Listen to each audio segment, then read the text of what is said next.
Recently, my wife planted another vegetable garden in our backyard. Honestly, I don't even know all that she's planted back here.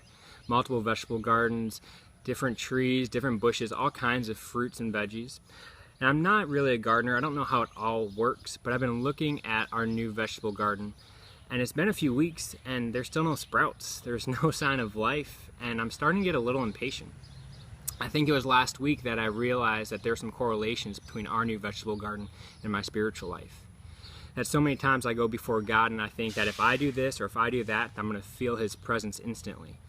That I'm going to build up the church and make disciples. I'm going to live in constant consolation.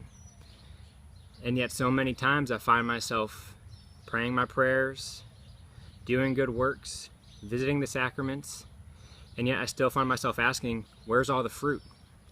In this week's gospel, Jesus shares the story of this really laid-back farmer. Jesus says that he simply scatters his seeds, and then he goes about his life. In fact, Jesus notes that this guy doesn't even really know how farming works. He doesn't know how crops really grow, and yet, sure enough, his crops come to harvest. I think I need to learn from the farmer in this parable, because it seems that he's confident about something that I often forget. That even though we may not see things at first, something's happening beneath the surface. And that with our God, when we can't see Him or feel Him, it doesn't mean that He's abandoned us. No, our God is effective. He is active. He is not distant or uninterested, but He is present.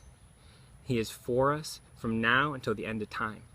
We see this most clearly in the person of Jesus Christ, in His life, death, and resurrection, in His grace, in His mercy, and in His love that is available to us each and every day, and that goes beyond the feeling or beyond anything that we can see. My hope for us this week is that we can reflect on this parable, and specifically this farmer, and ask ourselves these two questions.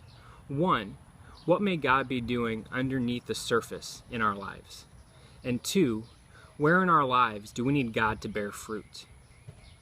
These might be tough questions to answer, as we don't always know what God is doing, but we can be confident that our God is working.